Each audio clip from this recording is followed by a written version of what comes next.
गांव में एक जमींदार रहता था। उसे अपने पैसों पर बड़ा घमंड था। जितने अधिक पैसे उसके पास थे उतना ही वो कंजूस भी था। अपने खेतों में काम करने वाले किसानों से वो खुद काम करवाता, मगर पगार कौड़ी कर पर भी न देता। मजबूर गरीब किसान मारकर वो खेत में काम करते। उसी गांव में रामू नामक का किसान रहता था। उसके पास थोड़ी सी जमीन थी। उसकी खेती में वाड़ी कर अपना और अपने परिवार का गुजारा चलाता था। रामू बड़ा मेहनती था। वो दिन भर अपने खेत में काम करता और अपनी मेहनत के दम पर इतनी फसल प्राप्त कर लेता कि अपने परिवार की 2 वक्त की रोटी चुका सके। गांव वाले रामू की मेहनत देख के हैरान रह जाते कि इतनी सी जमीन में इतनी सारी फसल कैसे उगा लेता है। एक साल गांव में भयंकर सूखा पड़ा। बिना बारिश के खेत खलियान सूखने लगे। गरीब किसानों के पास सिंचाई की कोई व्यवस्था न थी।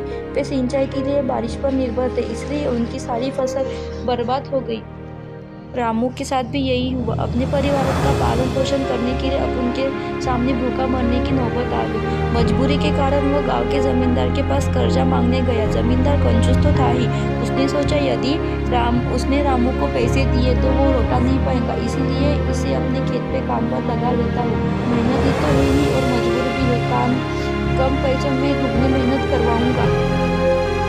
जमींदार ने रामू से कहा, देख रामू, मैं तुझे कर्जा तो नहीं दे सकता, लेकिन तेरी इतनी मदद कर सकता हूँ कि तुझे अपने काम पर लग लो। तुझे महीने के 1000 रुपये दे दिया करूंगा। पर हमारे एक दूसरे किसान को तो 2000 मिलते हैं। रामू बोला, करना है तो कर, नहीं तो जा। मजबूर रामू क्या करता, हामी भरकर खल लौटाया। अगले दिन जमींदार के खेत में काम करने लगा। मेहनती तो वो था ही, वो खूब मेहनत कर के काम करता। उसने 4 महीने के काम 2 महीने में ही कर दिया। ये देखकर जमींदार बहुत खुश हुआ, लेकिन उसके मन में मक्कारी जाग उठी। उसने सोचा कि 4 महीने का काम 2 महीने में हो गया, क्योंकि इसे निकाल दूं। अब इसमें 2 महीने के पैसे देकर, ये ले रामू तेरे पैसे, कल से मत आना, अब मुझे तेरी जरूरत नहीं। ये सुनकर रामू परेशान हो गया। बड़ी मुश्किल से उसका घर चल रहा था। अब अपने परिवार का भरण पोषण कैसे करेगा। वह जमींदार के सामने गिड़गिड़ाने लगा, पर उसके काम से निकालने के लिए, लेकिन जमींदार उसकी एक न सुनी और धक्के मारकर वहां से निकाल दिया।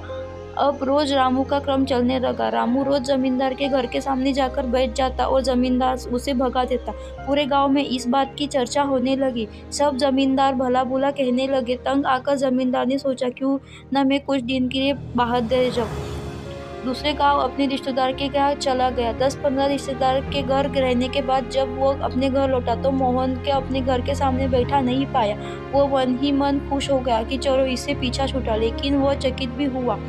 उसने गांव वालों को बुलाकर पूछा। एक जमींदार ने कहा, मालिक, आज जब दूसरे गांव चले गए तभी रामू आपके घर के सामने बैठा रहता।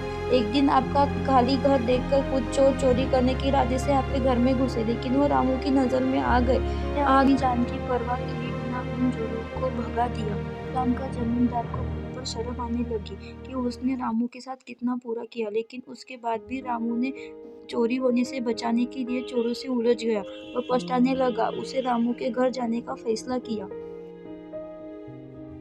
रामू के घर पहुंचा तो देखा कि रामू बड़ी दयनीय अवस्था में चारपाई पर पड़ा हुआ था। उसके बच्चे भूख से बिलख रहे थे। उसने देख जमींदार का दिल भर आया। उसने रामू से कहा, अपने लिए माफी मांगी, उसका इलाज करवाया और ठीक होने के बाद अच्छी पगार के साथ उसको फिर से काम पे रख दिया। कभी किसी के साथ बेईमानी नहीं करनी चाहिए।